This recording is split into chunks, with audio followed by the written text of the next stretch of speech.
வெற்றிவேல் வீரவேல்னு தமிழ்லயே முழக்கமிட்டு இருக்கார். இது தமிழ்நாட்டுல இருக்கிற சில பேருக்கு அந்த வெற்றிவேல் வீரவேல்னு சொல்வதற்கு விருப்பம் இல்லையா வாய்ப்பு இல்லையா தெரியல.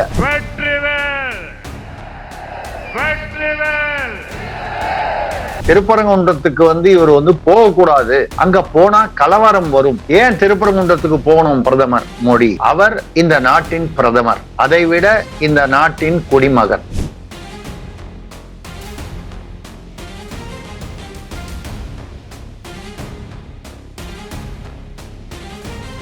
அவர் அந்த தீபத்தூண் அது ஏற்ற முடியாமல் போனது வருத்தம் தான் சொல்றாரு. அந்த வருத்தம் ஒவ்வொரு இந்துவுக்கும் இருக்கிறது. அதை அவர் பிரதிபலிப்பதில் என்ன தவறு? இஸ்லாமியர்கள் யாருமே எந்த விதமான கண்டனமோ இல்ல ஆட்சேபனையோ தெரிவிக்கல. எது மோடி வர்றதுக்கு மட்டும் இல்ல, அந்த தீபத்தூண் ஏற்றதுக்கே ஒரு இஸ்லாமியர் கூட உண்மையிலேயே அங்க ஆட்சேபனை தெரிவிக்கவில்லை. ஊழலும் மோசடியும் திமுகவின் இரண்டு கண்கள்னு சொல்லலாம். வருஷா வருஷம் இந்த தீபத்தூண்ல போய் விளக்கேத்துறன்றது பழக்கமாக்கிடுவாங்க அப்படிங்கிறதுக்காக கோர்ட் உத்தரவு வந்ததுக்கு அப்புறம் 144 இதுக்காக தான் போட்டோம்னு வாய வச்சுட்டு ஏதோ வடிவேலு சொல்ற மாதிரி வாண்டனா வண்டியில் ஏறிட்டார். அதாவது எல்லாமே ஒரு நாடகம், வேஷம். இதுதான் திராவிடம் என்பது. அதே மாதிரி என்னுடைய ஆபீஸை கொளுத்துறேன்னு ஒரு 50 பேர் வந்தாங்க. நான் யாரையும் போலீஸுக்கு எல்லாம் போன் பண்ணல, நான் மட்டும் தனியா போய் நின்றேன்.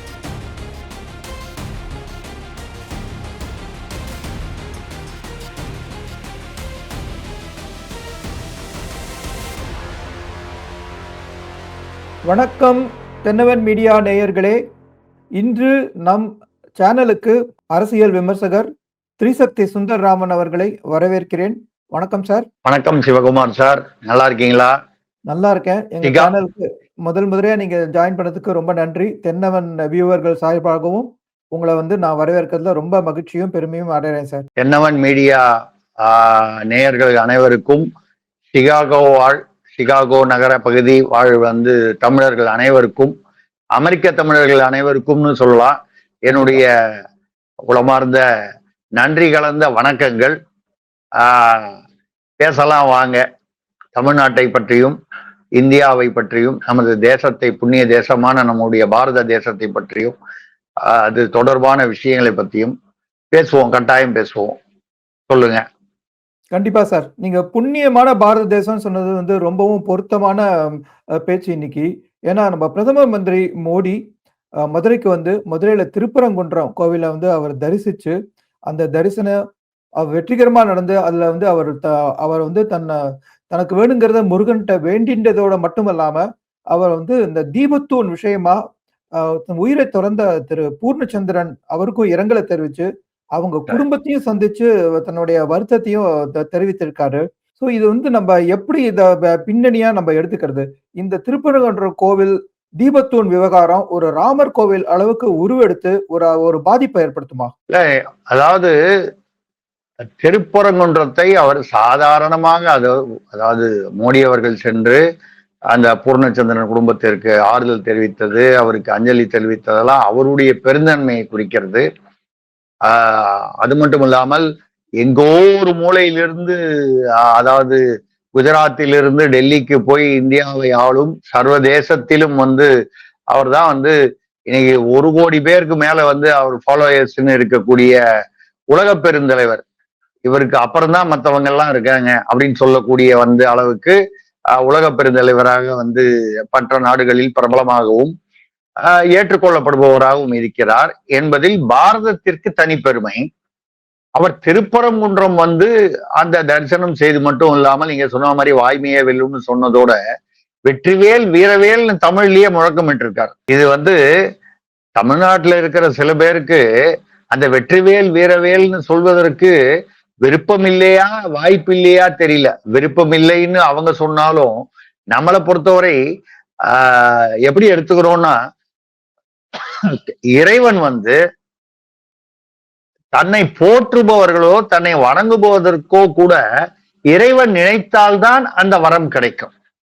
நீங்க ஒரு கோயிலுக்கு போய் ஒரு அர்ச்சனை பண்ணணும், இல்ல நீங்க ஏதோ ஒரு நன்கொடை கொடுக்கணும், ஒரு உண்டியல்ல காசு போடணும், இப்படி ஏதாவது ஒண்ணு மனசுல நினைச்சுக்கிட்டு இருந்தீங்கன்னா உங்களுக்கு அந்த நேரமும் வாய்ப்பும் அமைந்தால்தான் உங்களால அன்னைக்கு போக முடியும். இல்லைன்னா கிளம்புற நேரத்துக்கு ஏதோ ஒரு ஒரு ஒரு சிக்கல் வந்து நமக்கு வந்து இது வந்து நம்மை தடுத்து விடும், இல்ல வந்து நம்மளுடைய திட்டங்களை மாற்றிவிடும். நம்ம இப்படிதான் எடுத்துக்கணும். அப்படி வந்து திருப்பரங்குன்றத்தில் வந்து அந்த முருகப்பெருமானின் அருள் பெறுவதற்கு அவருக்கு வந்து அவர் எல்லா விதமான புண்ணியங்களும் செய்திருக்கிறார் என்பதைத்தான் நம்ம வந்து அப்படி எடுத்துக்கணும். அப்படி சொல்ல முடியாதவங்க, சொல்ல மறுப்பவர்கள் வந்து நம்ம அவங்கள பார்த்து பரிதாபப்படலாமே தவிர வேற ஒன்னும் சொல்றதுக்கு இல்லை. அந்த அளவுக்கு வந்து அவர் வந்திருக்காரு. அது மட்டும் இல்லாமல் இப்ப அவர் திருப்பரங்குன்றம் வந்ததுனால என்ன ஆயிடுச்சு அப்படின்னு கேட்டீங்கன்னா, இது வந்து அது அரசியல் ரீதியான ஒரு பயணம் அப்படின்னு சொல்லி பொதுவா வந்து இப்போ திமுக சார்பிலும் சில திராவிட கட்சிகள், அதாவது பாஜகவிற்கு எதிரான நிலையில் உள்ளவர்கள், அந்த மாதிரி கட்சிகள் வந்து சொல்கின்றன. இன்ஃபேக்ட் அவங்க வந்து திருப்பரங்குன்றத்துக்கு வந்து இவர் வந்து போகக்கூடாது, அங்க போனா கலவரம் வரும், ஏன் திருப்பரங்குன்றத்துக்கு போகணும் பிரதமர் மோடி, அதுக்கு பதிலா மதுரை மீனாட்சி சுந்தரேஸ்வரர் கோயிலுக்கு போலாமே, இல்ல வேற எங்கேயாவது ஒரு கோயிலுக்கு போலாமே. நான் சொல்ல வருவது என்னவென்றால், அவர் இந்த நாட்டின் பிரதமர், அதைவிட இந்த நாட்டின் குடிமகன் முதலில். அதுக்கப்புறம் அவர் வந்து பிறப்பால் அவர் இந்து, அவருடைய பிறப்பாலும் வளர்ப்பாலும் அவர் வந்து இந்து மதத்தில் இருக்கிறார். ஒரு இந்து மத கோயிலுக்கு முருகப்பெருமானை வந்து தமிழ் கடவுள் என்று சொல்லக்கூடிய முருகப்பெருமான், இந்த பக்கம் வந்தா நம்ம முருகன் குமரன் சொல்றோம், அங்க போனா வட மாநிலங்களுக்கு போனா கார்த்திகேயன், நாங்க இடையில் வந்து சுப்பிரமணியா என்று சொல்கிறார்கள். ஆக எல்லாம் ஒண்ணுதான். எல்லாரும் சொல்லுவாங்க இது வடநாட்டு கடவுள், தென்னாட்டு கடவுள். இதெல்லாம் இந்த திராவிடர்னு சொல்லிட்டு பரப்பர பொய். ஏன் அப்படின்னு கேட்டா, சிவனையே தென்னாடுடைய சிவனே போற்றின்னு சொல்றாரு.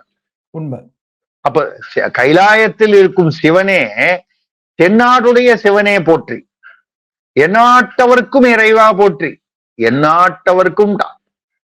அப்போ வந்து எந்நாட்டவர்க்கும்னா இந்தியாவுக்குள்ள எந்நாட்டவர்க்கும் எடுத்து தாண்டி நீங்க எப்படி வேணா மனசுல எடுத்துக்கலாம் நீங்க. ஏன்னா இந்த பூமி வந்து தமிழ் பூமி வந்து யாதும் ஊரே யாவரும் கேளீர்னு சொன்ன கணியன் பூங்குன்றனார் ஊர், பிறப்புக்கும் எல்லா உயிர்க்கும்னு சொன்ன ஊர் இது. திருவள்ளுவர், மகாகவி பாரதி போன்ற பல மகான்கள் வாழ்ந்த தேசம் இது. அப்படிப்பட்ட தேசத்தில் அவர் வருவது வந்து அரசியல் அப்படின்னு சொன்னா, அவர் வந்து அந்த தீபத்தூண் அது ஏற்ற முடியாமல் போனது வருத்தம் தான் சொல்றாரு. அந்த வருத்தம் ஒவ்வொரு இந்துவுக்கும் இருக்கிறது.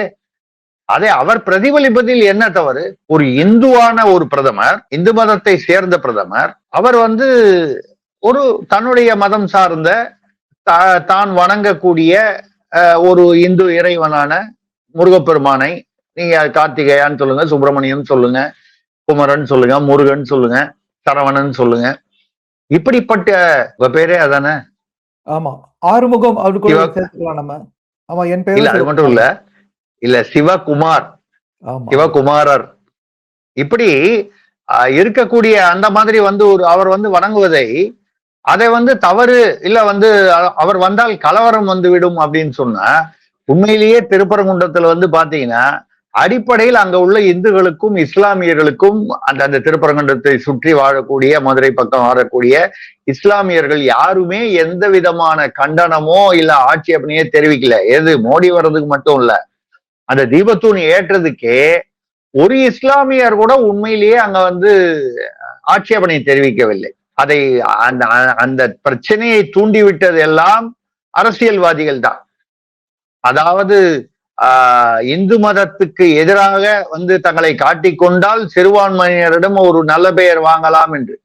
ஆனா உண்மையிலேயே அந்த சிறுபான்மையினர் என்று சொல்லக்கூடிய அங்க உள்ள அந்த பகுதியில் உள்ள கிறிஸ்தவர்களோ இஸ்லாமியர்களோ, அங்க ஒரு தர்கா இருக்கு. அந்த தீபத்தூண் வந்து தர்காவா உள்ளுக்குள்ள இல்லையே, தர்காவுக்கு வெளியில இருக்கு. அங்கதான் வழக்கமா பல வருஷங்கள் நடத்தியிருந்தாங்க. நடுவுல சில வருஷங்கள் அந்த மோட்ச தீபம்னு சொல்லக்கூடிய, அதாவது மோட்ச தீபம்ங்கிறது என்னன்னா, பொதுவா நம்ம அந்த காலத்துல கிராம பழக்கங்கள்ல, ஏன்னா அந்த காலத்துல கிராமங்கள் தான் நம்மளுடைய இந்த பாரத தேசத்தின் அடிப்படை. அப்ப கிராமங்கள்ல வந்து ஒரு கோவில் என்பது கிட்டத்தட்ட ஒரு கம்யூனிட்டி சென்டர். அது அப்படி இருக்கக்கூடிய ஒரு இடத்துல மோட்ச தீபம்னு எதுக்கு ஏத்துவாங்கன்னா, அந்த சுற்றுப்புறத்தில் யாராவது இறந்து விட்டால், இயற்கை எய்து விட்டால், அவர்களுக்காக மோட்ச தீபம் ஏற்றுவார்கள். அந்த மோட்ச தீபத்தை பார்த்தவுடன் அந்த ஊரில் ஏதோ ஒரு துக்க நிகழ்வு நடந்திருக்கிறது என்பதை மற்றவர்கள் தெரிந்து கொள்வார்கள். அந்த ஊருக்கு விருந்தாளிகள் வருபவர்கள் அந்த சமயத்தில் வருவதை தவிர்ப்பார்கள், வந்தாலும் அதற்கு அனுசரித்து நடந்து கொள்வார்கள். இது ஒரு ஒரு பழக்கம். நம்ம கலங்கரை விளக்கம்னு சொல்றோம். எங்கேயோ தூரத்துல வர கப்பல் இந்த விளக்க பார்த்து வர்றது தானே கலங்கரை விளக்கம். இது தமிழ்நாட்டுல சேர சோழ பாண்டியர்கள் காலத்திலேயே கலங்கரை விளக்கம் பல்லவர்கள் காலத்திலேயே இருந்திருக்கே. அப்படி இருக்கும்போது அப்படி தமிழ்நாடு பல விஷயங்களில் சோழர் காலத்துலதான் முதல்ல குடவோலை திட்டம் குடவோலை சிஸ்டம், அதாவது ஜனநாயகத்தில் பேலட் பேப்பர்னு இன்னைக்கு சொல்லக்கூடிய அதைத்தான் குடவோலை, குடத்தில் ஓலையில எழுதி வேட்பாளர்களை யார் பிடிச்சிருக்கு, யாரு வரணும் அந்த பதவிக்கு, ஏதோ ஒரு கிராம தலைவரோ இல்ல என்ன பதவிக்கோ அப்படின்னு சொல்லி அந்த ஓலையில போடணும்னு அது குடவோலை சோழர்கள் காலத்தில் ராஜராஜ சோழன் அதை ஒட்டி சோழர்கள் காலத்தில் வந்தது. பெண்களுக்கு சொத்துரிமை என்பது எப்ப வந்ததுன்னா சோழர்கள் காலத்தில். இப்ப வந்தவங்க எல்லாம் அவர் குணந்தாரு இவர் குணந்தாருன்னு யார் பேர்லாமோ சொல்றாங்க. ஆனா உண்மையிலேயே வந்தது எப்போன்னா 1000 வருடங்களுக்கு முன்னால, அதுக்கு முன்னால சோழர்கள் காலத்தில். இப்படி ஒரு மண்ணிற்கும் இருக்கு. இன்னைக்கு கூட இவர் பேசியிருக்காரு, நம்ம பிரதமர் பேசியிருக்காரு மதுரையில பேசும்போது, பாண்டிய நாடு வீரம் விளைந்த பூமி. ஏன்னா ஏதோ சோழர்கள்னு சொல்றதுனால சோழர்கள் பெரியவர்கள் பாண்டியவர்கள் இதை பிரிச்சு பேசல. அந்தந்த பகுதியில் அவர்கள் அவர்களுடைய ஆட்சி செய்து வந்தார்கள். அது வீரம் நிறைந்த பூமியாக இருந்தது. சோழ நாடு சோறுடைத்து அப்படின்னு ஒரு சேர நாட்டுக்கு அந்த மாதிரி ஒரு பட்ட பெயர், பாண்டிய நாட்டுக்கு ஒரு பட்ட பெயர். அந்த மாதிரி பாண்டி நாட்டுக்கு வரும்போது வீரம் விளைந்த பூமி. அதனால மற்றவங்க எல்லாம் வீரம் இல்லைன்னு இல்லை. ஒன்னொன்னு ஒரு ஸ்பெஷாலிட்டி. டாக்டர்கிட்ட போறோம், முன்னாலெல்லாம் டாக்டர்னு போனா பொதுவான டாக்டர். இப்போ அப்படி இல்லையே. காது கேட்கலன்னா இஎன்டி, அப்புறம் நரம்பு தளர்ச்சின்னா நியூரோ, இல்ல எலும்பு ஸ்பெஷலிஸ்ட்னா ஆர்த்தோ. இப்படி டாக்டர்லயே மருத்துவர்கள் எப்படி இத்தனை பேர்கள் இருக்கிறார்களோ, இது எங்க வந்தது? இது எங்க இருந்து வந்ததுன்னா இந்து மதத்தில் பாத்தீங்கன்னா கடவுள்கள் பாருங்க. உடம்பு சரியில்லைன்னா எங்க சென்னையில பாத்தீங்கன்னா மருந்தீஸ்வரர் கோயில் இருக்கு. அதுக்கப்புறம் அந்த பக்கம் தஞ்சாவூர் பக்கம் போனீங்கன்னா, அதாவது குழந்தையை நோக்கி மயிலாடுதுறை அந்த பக்கம் போனீங்கன்னா வைத்தீஸ்வரன் கோயில், டாக்டர். இந்த மாதிரி ஒரு தொழிலுக்கு ஒருத்தர். ஒரு சிற்பின்னா அதுக்கு ஒரு அதே மாதிரி 27 நட்சத்திரம், 12 ராசி, கர்ப்ப ரட்சாம்பிகை, பெண்களுடைய கர்ப்பம் குழந்தை நல்லபடியா பிறக்கணும்னா திருமணஞ்சேரி, திருமணம் ஆகாதவர்களுக்கு. இப்படி வாழ்க்கையில் நம்மளுடைய வாழ்க்கை முறையில நமக்கு என்ன எல்லாம் தேவையோ, என்னவெல்லாம் பிரச்சனைகளாக இருக்குமோ ஒவ்வொன்றிற்கும் தீர்வை அந்த மதத்தின் மூலம், அந்த மதத்தில் உள்ள சில நம்பிக்கை பழக்க வழக்கங்களின் மூலம், அந்தந்த இறைவனை வேண்டுவதன் மூலம்.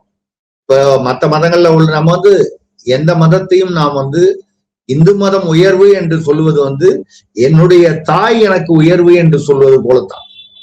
அப்படின்னா ஏத்து வீட்டுக்காரங்க உயர்வு இல்லையா அப்படின்னு அது கேட்டா அது விதண்டாவாதம். என்னுடைய தாய் எனக்கு அழகு, அன்பு, பாசம் அப்படின்னு சொல்றதுல தவறே இல்லையே. அந்த வகையில் இந்து மதம் உயர்ந்தது என்று நான் சொல்றேன். ஆனா நம்ம சொல்றோம், அப்படி இருக்கும்போது மற்ற மதங்களை விட உயர்ந்தது அப்படி நம்ம சொல்லி அனாவசியமா அவங்களுக்கு அவங்களுடைய மதம் உயர்ந்தது. நம்ம மற்ற மதங்களை மதிப்போம், அதுல ஒன்றும் தவறே இல்லை. ஏன்னா எல்லா மதத்துக்கும் அடிப்படை என்ன?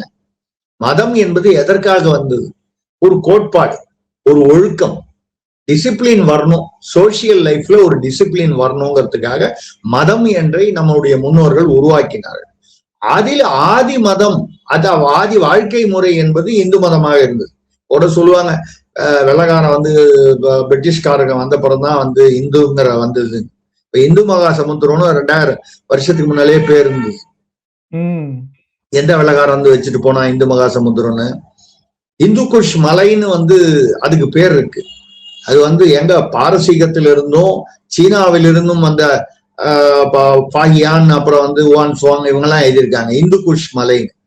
அப்பவே யார் அதெல்லாம் வெள்ளக்காரனுக்கெல்லாம் ரொம்ப முன்னால, பிரிட்டிஷ் ஆட்சிக்கெல்லாம் முன்னால. அப்படி இந்து என்பது மதம் என்று எப்போது வந்தது என்றால், பின்னால இப்ப கிறிஸ்து பிறந்ததை ஒட்டி அதற்கு பின்னால் கிறிஸ்துவ மதம் வந்தது. அதை ஒட்டி பின்னால இஸ்லாமிய மதம் வந்தது. அப்போ அந்த இந்து என்பது வாழ்க்கை முறை அப்படின்னு இருக்கும் பொழுது, அப்ப அதையும் ஒரு மதம் என்று சொல்லிக்கொள்ள ஆரம்பித்தார்கள். இல்ல, சொல்ல வேண்டிய ஒரு சூழ்நிலை வந்தது.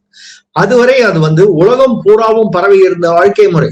இல்லைன்னா சீனால எப்படி பிள்ளையார் விக்கிரகம் கிடைக்கும், சைபீரியால ரஷ்யால எப்படி பிள்ளையாரோ இல்ல அம்மன் சிலையோ கிடைக்கும், எகிப்து இப்பொழுது இஸ்லாமிய நாடாக இருக்கும் எகிப்தில் பிரமிடுக்குள்ள சரஸ்வதி காளி சிலைகள், முருகன் சிலைகள், வேலுடன் முருகன் இருக்கக்கூடிய விக்கிரகங்கள் சிலைகள் எல்லாம் இருக்குன்னு இன்னைக்கு சொல்றாங்க. அதாவது இப்போ திடீர்னு புதுசா தோண்டி எடுத்த பிரமிட்ல கூட எல்லாமே ஆயிரக்கணக்கான வருடங்களுக்கு. அப்ப இந்து என்பது வாழ்க்கை முறையாக இருந்தது. இப்ப திரும்பி நம்ம மோடி அவர்களுடைய இதுக்கு வரும்போது அவர் என்ன சொல்றாரு, இந்த மதுரையை பத்தி பேசும்போது திருப்பரங்குன்றம், நிறைய பேர் அவர் திருப்பரங்குன்றம் வந்தா கலவரம் வரும். ஒரு இந்து மதத்தை சேர்ந்த ஒருவர் தன்னுடைய மதத்துல ஒரு கோயில்ல கும்பிட்டா என்ன வந்தது? ஒண்ணுமே இல்லை. ரம்ஜானும் போது அரசியலுக்காக அங்க போய் அவர்களை போலவே குல்லா போட்டுக்கொண்டு கூழ் குடித்து அவர்கள் அது செய்வது நம்ம தவறுன்னு சொல்லல. அது அவர்களுடைய பழக்கம், நம்பிக்கை, அதை நாம் மதிக்கிறோம். அவர்கள் செய்யட்டும். நீங்க போய் அங்க போய் வேஷம் போட்டுட்டு அன்னைக்கு ஒரு நாளைக்கு மட்டும் அப்படி நடிச்சு அவங்கள திருப்திப்படுத்துறது, அவங்கள உண்மையிலே ஏமாற்றுவது போலத்தான் என்பது நமது கருத்து. நீங்க இங்க இருக்கும்போது தமிழ்னு பேசுவாங்க. அவங்க நடத்துற ஸ்கூல்ல எல்லாம் பாத்தீங்கன்னா தமிழ்ல பேசினா 500 ரூபாய் ஃபைனு, இந்த திராவிடம்ங்கிற பெயர்ல. சரி, இங்க எல்லா கோயிலையும் சமஸ்கிருதமே கூடாது. சோழர்கள் காலத்தில் நான் இப்ப கூட திருமாவளவன் கூட பேசியிருந்தாரு, சோழர்கள் எல்லாம் அடிச்சு விரட்டணும், சோழர்கள் எல்லாம் தமிழர்களை அடித்து விரட்டினார்கள், அவங்க சமஸ்கிருதத்தை ஆதரித்தார்கள்.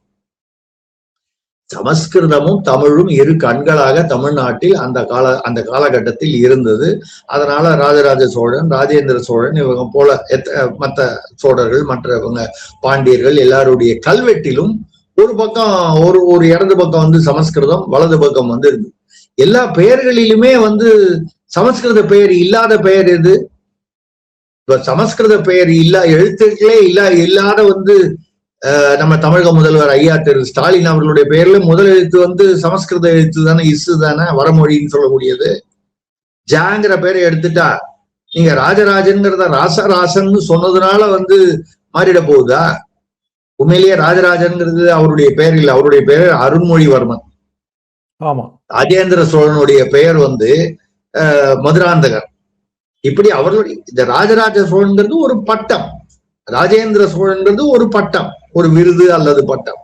இப்படி அந்த காலகட்டத்தில் அந்த சமஸ்கிருதமும் தமிழும் இணைந்ததுனால தானே இன்னைக்கு அந்த நிதி இந்த நிதின்னு எல்லாம் நிதி பேரா வச்சிருக்காங்களே. இந்த நிதிங்கிற பேர் எங்கிருந்து வந்தது? இதுவும் சமஸ்கிருதம் தான். இப்ப நம்ம அதனால தமிழை விட சமஸ்கிருதம் உயர்ந்தது அப்படிலாம் போய் சர்ச்சையா பேச விரும்பல. அது உண்மையே இல்லை.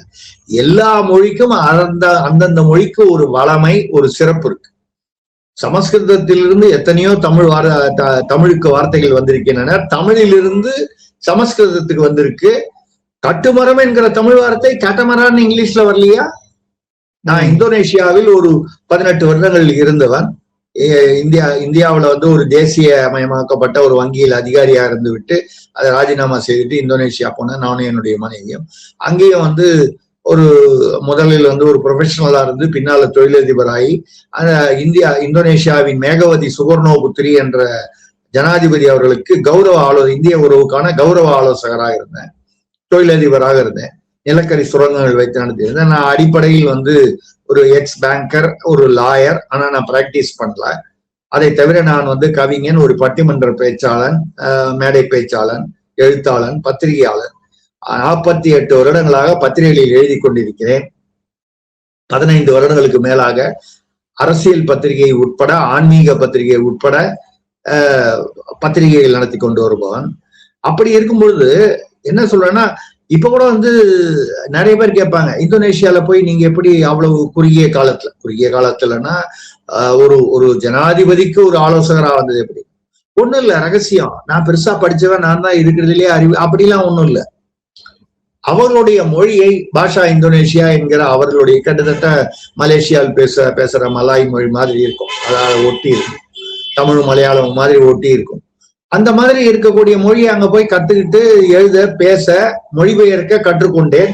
அதனால வந்து அங்க சேம்பர் ஆஃப் காமர்ஸ்ல என்ன வந்து ஒரு லீகல் அட்வைசரா வச்சுக்கிட்டாங்க.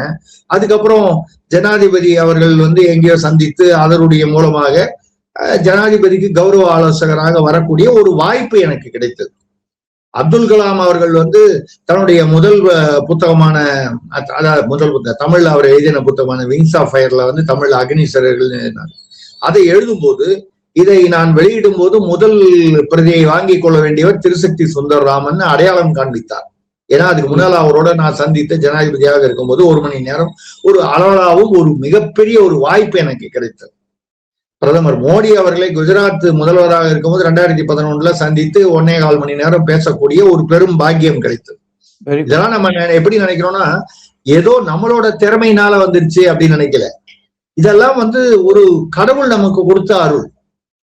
நான் ஏறத்தாழ இது ஏதோ என்னுடைய பெருமைக்காக சொல்லல, ஒரு 10-15 கோடி ரூபாய் வரைக்கும் வந்து நான் வந்து நிறைய கோயில்களுக்கும் பள்ளிகளுக்கும், அதுவும் வந்து ஒரு அடிமட்டத்தில் இருக்கக்கூடிய சாதிகள்னு சொல்லக்கூடிய அவர்கள் படிப்பதற்கான பள்ளிகள், அதுக்கப்புறம் மகா பெரியவர் சந்திரசேகர சரஸ்வதி அவர்கள், காஞ்சி மகா பெரியவர் இருந்தாரு, அவர் ஆரம்பித்த ஒரு மனநலம் குன்றிய குழந்தைகளுக்கான ஒரு பள்ளிக்காக ஒரு பேருந்து, அப்புறம் ஒரு 15 சேரி குழந்தைகளுக்காக இதய அறுவை சிகிச்சை ஓப்பன் ஹார்ட் சர்ஜரி, இப்படி சென்னை பத்திரிகையாளர் மன்றத்துக்கு வந்து ஒரு கட்டடம், அப்புறம் நலிந்த திரைப்பட மற்றும் அந்த மாதிரி வந்து எழுத்தாளர்கள் பாடலாசிரியர்களுக்காக ஒரு வைப்பு நிதி வச்சு அவங்களுக்கு மாசம் வந்து மருத்துவ உதவியா 1000 ரூபான்னு கொடுத்து, இதெல்லாம் நான் செய்தது வந்து நான் ஒன்றும் பரம்பரை பணக்காரன்லாம் இல்லை, ஒரு சாதாரண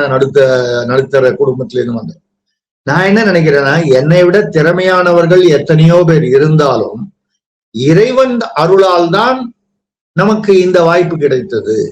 அப்ப அந்த வாய்ப்பை நம்ம பயன்படுத்தி கொண்டு இந்த சமுதாயத்திற்கு எவ்வளவு நம்ம வந்து உதவி செய்ய முடியுமோ செய்தால் அதுவே புண்ணியம் நினைக்கிறோம். எதுக்காக சொல்றேன்னா, இப்படிப்பட்ட தேசத்தில் மோடி போன்ற ஒரு பிரதமர் வந்து இந்தியாவிற்கு வாய்த்தது சர்வதேசமே பார்த்து வியக்கும் அளவுக்கு வந்ததுன்னா அவர் எவ்வளவு புண்ணியம் பண்ணியிருக்கணும். நீங்க வந்து பேசும்போது அவர் சொல்றாரு, இது மதுரையை பத்தி, மதுரையை சுற்றி அந்த பகுதியில வந்து பசும்பொன் முத்துராமலிங்க தேவர், அழகுமுத்துக்கோன், வீரபாண்டிய கட்டபொம்மன், மருது சகோதரர்கள், இமானுவேல் சேகரன் என்று எந்தவித சாதி அந்த இதெல்லாம் வித்தியாசம் இல்லாமல் இவர்களெல்லாம் பிறந்த ஒரு மண் என்று வந்து சொல்லி அதை பெருமைப்படுத்துகிறார். பாருங்க, இங்கிருந்தோ அந்த மோடி தமிழ்நாட்டில் உள்ள மதுரையா இருக்கட்டும் இல்ல எந்த ஊருக்கு போனாலும் அந்தந்த ஊரின் பெருமையை வந்து பேசுகிறார். திருக்குறளை வந்து அவருக்கு அந்த மொழி தெரியுமோ தெரியாதோ அதை தெரிந்து கொண்டு பேசுகிறார். எழுதியிருக்கார், தமிழ்ல வந்து எழுதி அது கூட வந்து ஒரு பதிவு பார்த்தேன். தமிழ் வார்த்தைகள், அதான் சொன்னேன், தமிழ்ல வார்த்தைகளை வந்து எழுதியிருக்கிறார். வெற்றிவேல் வீரவேல் மட்டும் இல்லாம இங்குள்ள கூட்டணி தலைவர்கள் அனைவருக்கும் வணக்கம்னு அரசியல் மேடையிலும் பேசி இருக்கிறார். இப்படி இருக்கக்கூடிய ஒரு இதுல அதுல என்னன்னால், நமக்கு மோடி என்ற ஒரு பிரமுகர், அதாவது வாராது வந்த மாமணி அப்படின்னு சொல்லுவாங்க, வாராது வந்த மாமணி போல வந்து இந்தியாவிற்கு மோடி அவர்கள் கிடைத்திருக்கிறார். அவரும் வந்து அவருக்கு கிடைத்த அந்த வாய்ப்பை மக்களுக்காக எவ்வளவு தூரம் இந்த பாரத நாட்டு மக்களுக்காக, அதே மாதிரி பாரத நாட்டு மக்கள் வேறு எந்த இந்தியாவின் உலகத்தின் எந்த பகுதியில் இருந்தாலும் அவர்களுக்காக அவர் வந்து பாடுபட்டு கொண்டிருக்கிறார். அவர் அந்த பெருமையை வந்து பறைசாட்டி கொண்டிருக்கிறார். இன்னைக்கு உலகெங்கும் வந்து கொரோனா நோய்க்கு வந்து கிட்டத்தட்ட 120 நாடுகளுக்கு மேல கொரோனா மருந்து இந்தியாவிலிருந்து ஏழை நாடுகளுக்கு அனுப்பி வைத்த பெருமை மோடி அரசு மற்றும் இந்தியா என்ற ஒரு நம் நாட்டிற்கு வந்து பாரதத்திற்கு பெருமை. இதுதான் வந்து மோடி அவர்கள் வந்து பேசினது. ஓகே. நீங்க இப்ப வந்து மோடி வந்து புகழ்ந்து பேசின மக்கள்லாம் வந்து ரொம்ப அழகா வரிசைப்படுத்தினீங்க. இப்ப என்னன்னா, திமுகவ வந்து ரொம்ப குறிப்பிட்டு அவர் வந்து சொல்லியிருக்காரு. அதாவது பணம் நமக்கு, பிரச்சனை மக்களுக்கு அப்படிங்கறதே திமுகவோட எண்ணமா இருக்கு அப்படின்னு வந்து திமுகவை நேரடியா வந்து அவர் மென்ஷன் பண்ணி சாடி இருக்காரு. இத பத்தி என்ன நினைக்கிறீங்க? இல்ல, அதாவது உண்மையா திமுக ஆட்சியை பத்தி சொல்லணும்னா ஊழலும் மோசடியும் திமுகவின் 2 கண்கள்னு சொல்லலாம். அது மட்டும் இல்லாமல் பெண்களுக்கு பாதுகாப்பு இல்லை. அதாவது சமுதாயம் இன்னைக்கு கெட்டு போச்சு, இன்றைய தலைமுறை வந்து மோசமா போச்சுன்னு சொல்றத வந்து நான் ஏத்துக்கல. பொதுவா அப்படி ஒரு சமாதானம் சொல்கிறாரு. எல்லா காலகட்டத்திலும் வந்து தவறுகள் குற்றங்கள் நடக்கத்தான் செய்திருக்கின்றன. எந்த ஒரு காலகட்டத்திலும் குற்றமே இல்லாமல் 100% நடந்ததா வந்து நீங்க எந்த யுகம் எடுத்துக்கிட்டாலும் எந்த யுகத்திலும் அப்படி இருக்க முடியாது. ராமன் இருக்கும்போதுதான் ராவணனும் இருந்தார். கிருஷ்ணன் இருக்கிற காலத்துலதான் கம்சன் வாழ்ந்திருக்கிறான். இப்படி நீங்க வந்து வரிசைப்படுத்திக்கிட்டே போலாம். அந்த வகையில பார்க்கும் பொழுது, ஆனால் இன்றைய திமுக ஆட்சியில், அதுவும் இந்த முறை 2021 அப்புறம், அதுக்கு முன்னாலேயும் அப்படிதான் இருந்தது. ஆனா இந்த அதாவது இதுக்கு முன்னால உள்ள திமுக ஆட்சியிலும் இப்போ இந்த 2021 அப்புறம் என்ன ஒரு பெரிய பிரச்சனைனால், 8 வயது பெண்ணிற்கும் இங்க வந்து சிறுமிக்கும் பாதுகாப்பு இல்லை. நேத்து வந்து கிருஷ்ணகிரியில ஒரு 2 வயது பெண் குழந்தையை ஒரு திமுக நிர்வாகி பாலியல் வன்முறை செய்திருக்கிறார். 2 வயது. அவர் பேர் ஏதோ பெரிய நாயகமா நம்ம பேரு. ஆமா, 40 வயதானவர். 2 வயது குழந்தையை வந்து இப்படி ஒரு வன்முறை செய்வதற்கு எப்படி மனம் வருகிறது? 8 வயது சிறுமி இங்க தாம்பரத்துல என்னமோ ஒரு அந்த காவலாளி வந்து அங்க அரசுடைய பெண்கள் தங்கும் விடுதி. அவர்கள் அனாதைகள் இல்லது ஏழைகள் என்பதனாலதான் அங்க வந்து தங்குறாங்க, இலவசமா தங்கணும்.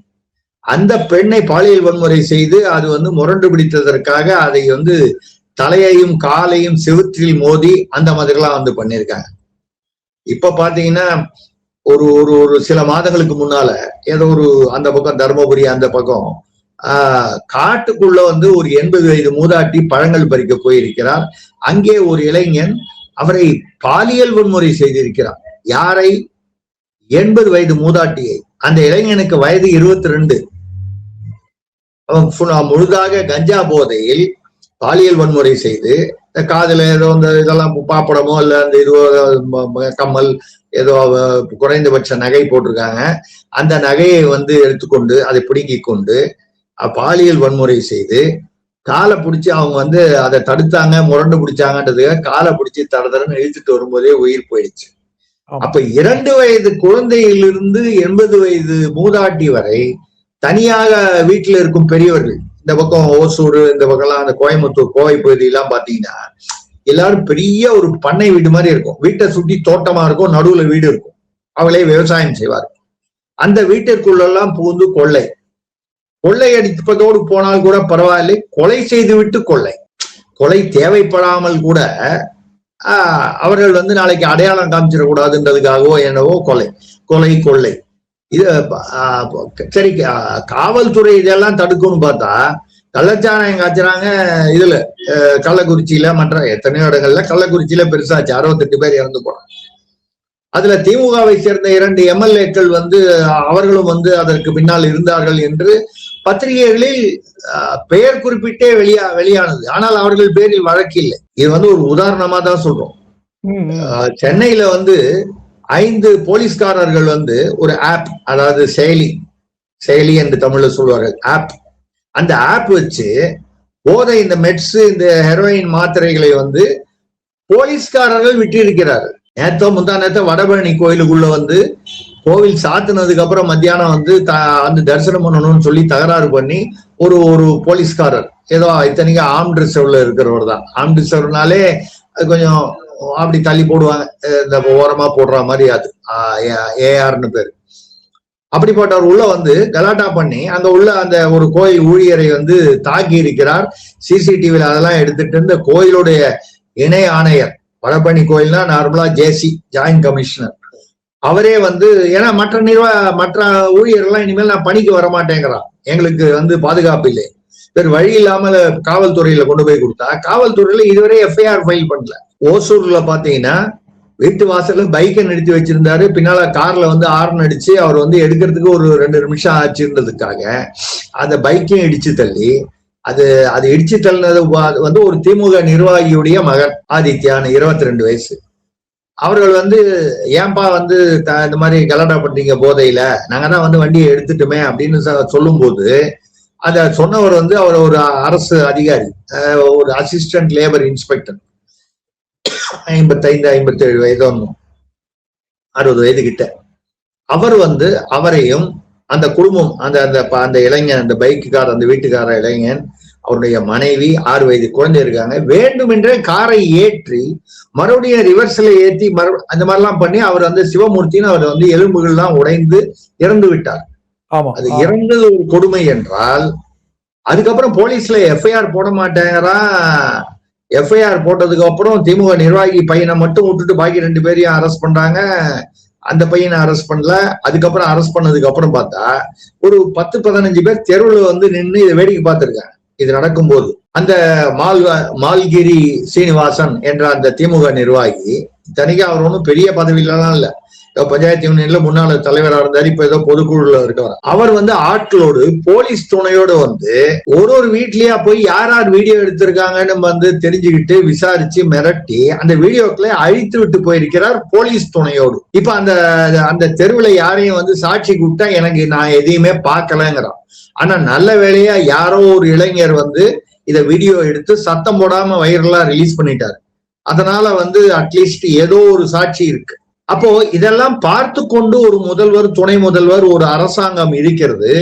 காவல்துறையும் வந்து தவறு செய்பவர்களுக்கு துணை போகுதுன்னா இப்போ திமுக ஆட்சியில என்ன ஆயிடுச்சு, அதாவது குற்றவாளிகள் எல்லாரும் திமுக நிர்வாகி, முன்னாள் ஞானசேகரன் அண்ணா பல்கலைக்கழகத்துல வந்து ஒரு பெண் மாணவி வந்து பாலியல் இதாக்கப்பட்டு, யார் அந்த சார், யாரோ ஒரு பெரிய மனிதருக்காக தான் அந்த ஏற்பாடுகள் நடந்ததுன்னு சொல்லி யார் அந்த சார்னு ஒரு பெரிய ஒரு சர்ச்சை வந்தது.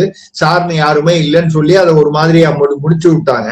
அப்போ என்ன அர்த்தம் ஆகுதுன்னா, திமுக நிர்வாகி அல்லது திமுக சார்ந்தவர், திமுக தொடர்பானவர் என்றால் எந்த குற்றம், பாலியல் குற்றமோ இல்ல வெட்டி குத்துறதோ இல்ல வன்முறையோ, எந்த விதமான குற்றம் செய்வதற்கும் அது ஏதோ ஒரு லைசன்ஸ் கொடுத்தா மாதிரி ஆயிடுச்சு.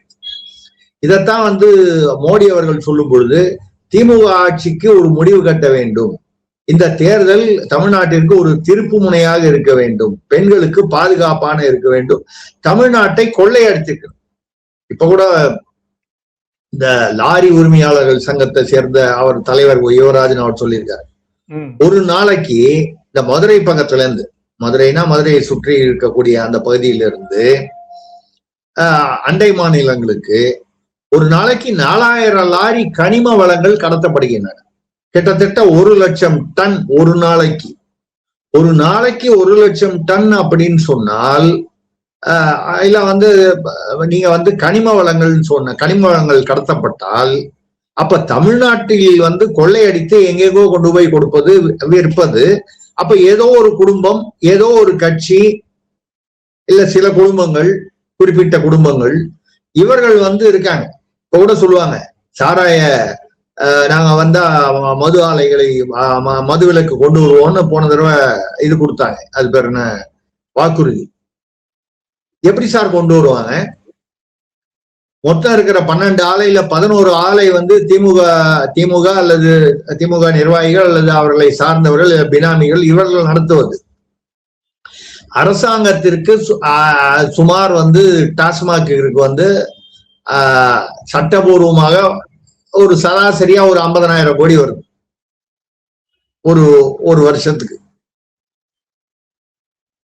இந்த 5 வருஷத்துல பாத்தீங்கன்னா 2.5 லட்சம் கோடி ஆச்சு டாஸ்மாக்ல மட்டும் வருமானம் சுமாரா. ஆமா, அதுல பாத்தீங்கன்னா இந்த இலவசங்கள்ல பேர்ல இப்ப கூட வந்து 1000 ரூபாய் கொடுத்தாங்க. அதுக்கப்புறம் இந்த பொங்கலுக்காகன்னு சொல்லி வந்து கோடை காலத்துக்காக, அதுவும் தகுதி வாய்ந்த பெண்களுக்கு கோடை காலத்துக்காக. இப்ப எல்லா பெண்களுக்கும் கோடை காலம் வராதா? ஆண்களுக்கு எல்லாம் கோடை காலம் வராதா? இத்தனை வருஷமா கோடை காலத்துக்கு ஒண்ணும் கொடுக்கலையே.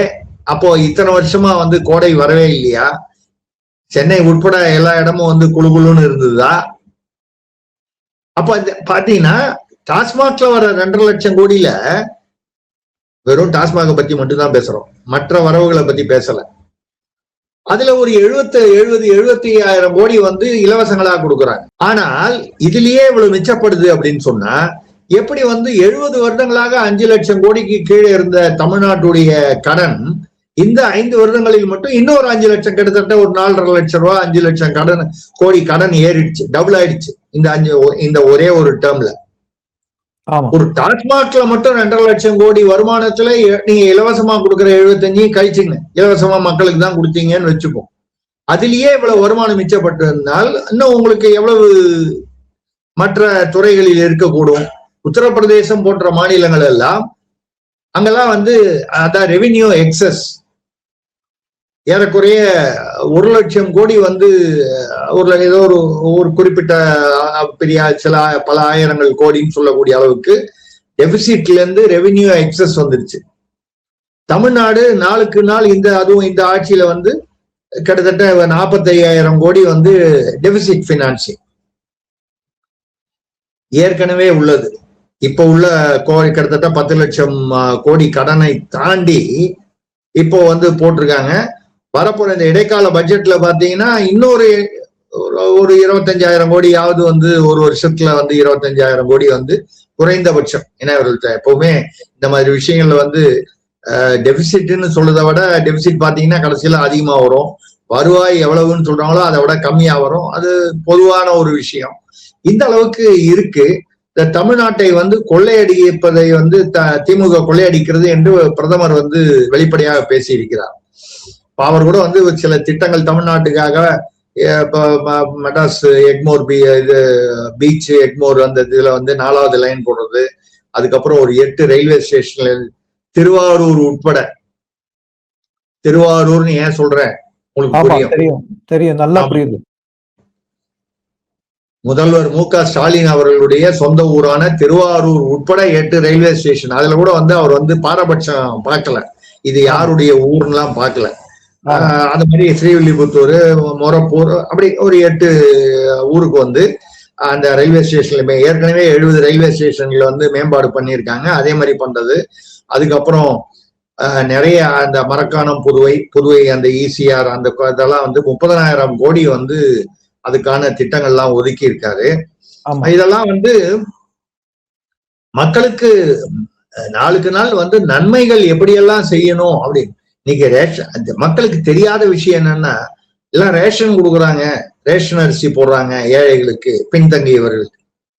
அந்த ரேஷன் அரிசியில வந்து பெரும்பான்மையான அமௌண்ட் வந்து மத்திய அரசு கொடுக்குது, மாநில அரசு வந்து அதை வாங்கி டிஸ்ட்ரிபியூட் பண்ணுது.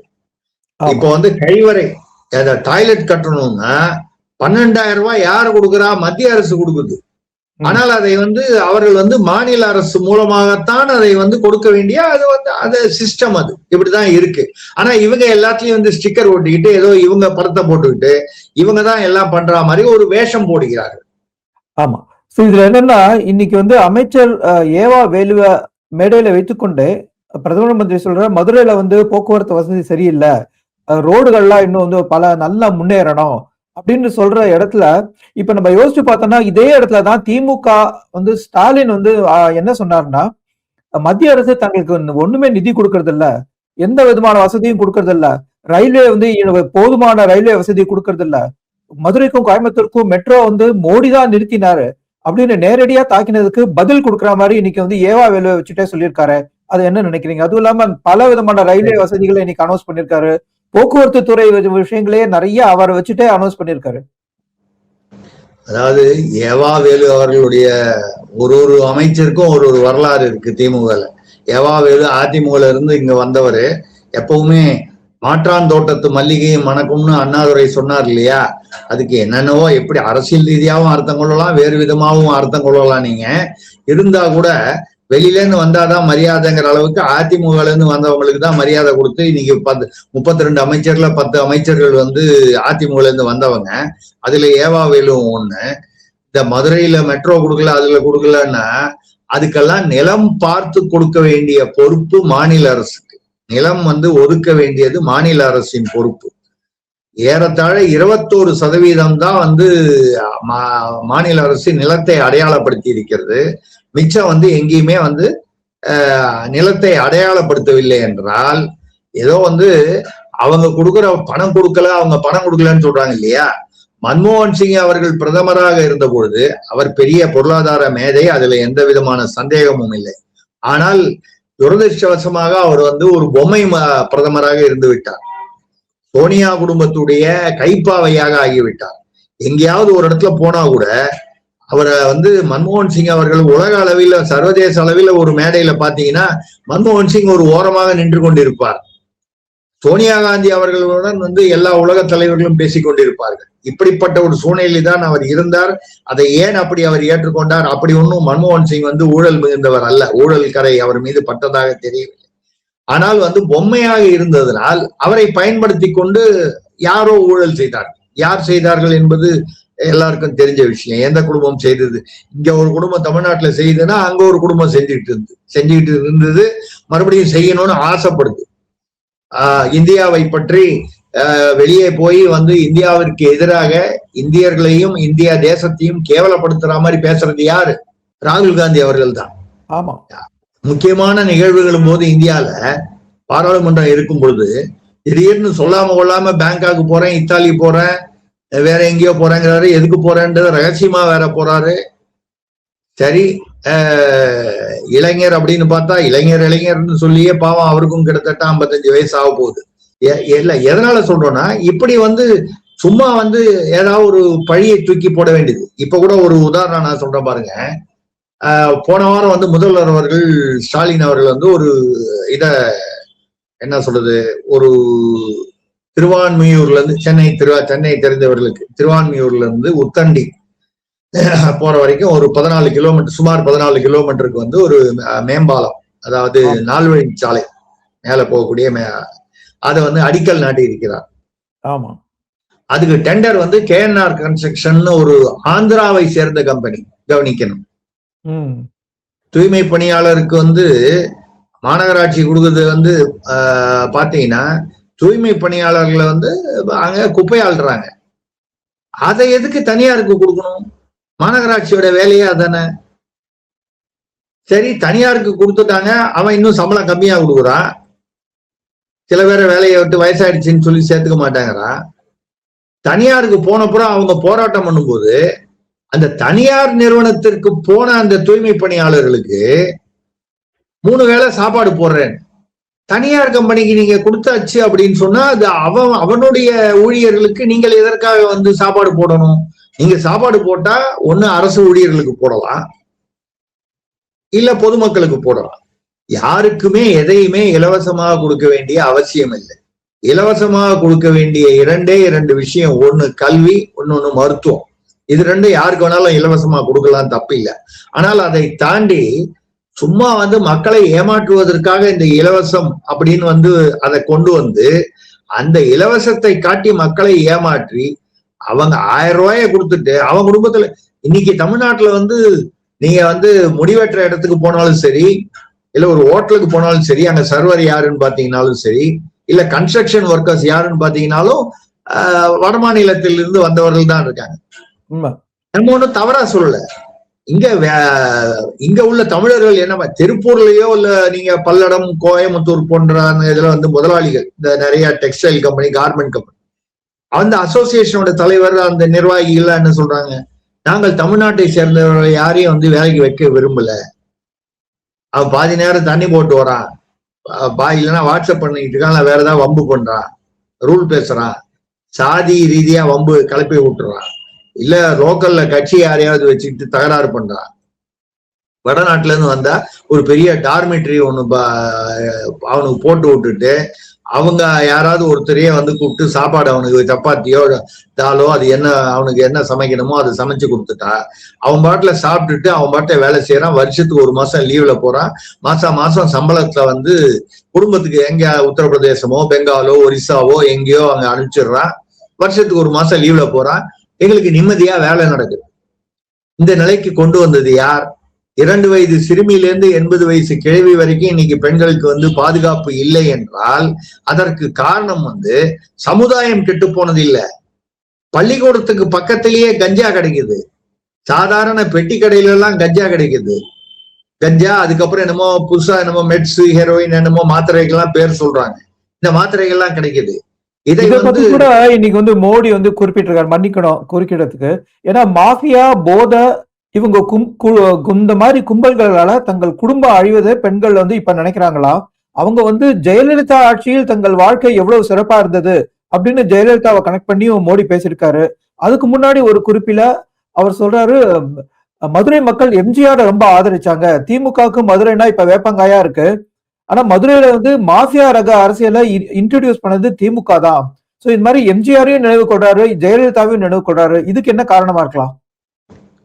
இல்ல, ஏன்னு கேட்டா மதுரைனா எம்ஜிஆர் எம்ஜிஆருக்கு பிடித்தது மதுரை, மதுரை மக்களுக்கு பிடித்தவர் எம்ஜிஆர் அப்படிங்கிறது உண்டு. அந்த காலத்துல வந்து பாத்தீங்கன்னா முதலாக வந்து எம்ஜிஆர் வந்து எம்பி தேர்தலில் வெற்றி பெற்றது வந்து திண்டுக்கல் நினைக்கிறேன், மாயத்தேவர்னு ஒருத்தர் என்ன ஜெயிச்சார். மதுரைனா மதுரை சுற்றி உள்ள அந்த பகுதிகள் தான். அந்த மாதிரி வந்து அவங்க பூரா வந்து இன்னைக்கு கூட போய் பாத்தீங்கன்னா வயதான மூதாட்டிகளை கேட்டீங்கன்னா ரெட்டைலைக்கு ஏன் ஓட்டு போறீங்கன்னு கேட்டா அது எம்ஜிஆரோட கட்சின்னு சொல்லுவாங்க. அந்த அளவுக்கு அந்த எம்ஜிஆருக்கு வந்து அந்த ஈர்ப்பு, அந்த கரிஸ்மா இருந்தது. ஜெயலலிதா அவர்கள் வந்தபோது இந்த நிலம் அபகரிப்பு திமுக பீரியட்ல, அதுக்கு முன்னால அதாவது 2006-11 வந்து நில அபகரிப்பு ரொம்ப திமுகவினர் வந்து அராஜகம் செய்ததால் 2011 நில அபகரிப்புக்கு எதிராக ஒரு சட்டமே வந்து அதுக்கு தனியா வந்து இந்த குற்றத்துக்கு இந்த தண்டனை என்று ஒரு தனி சட்டமே கொண்டு வந்தார். அது சொன்ன போது என்ன சொன்னார்னா, இந்த 5 வருஷத்துல திமுக காரங்க ரொம்பவும் வந்து அராஜகமாக நில அபகரிப்பு, அதுவும் வந்து இந்த வயதானவர்கள், NRIs, நான் ரெசிடென்ட் இந்தியன்ஸ், அவங்களுடைய நிலம் இங்க இருக்குன்னா போலி பத்திரம் போட்டு அதை எடுத்துட வேண்டியது இன்னைக்கு நடக்குது. தினம் வந்து நடந்துகிட்டு தான் இருக்கு.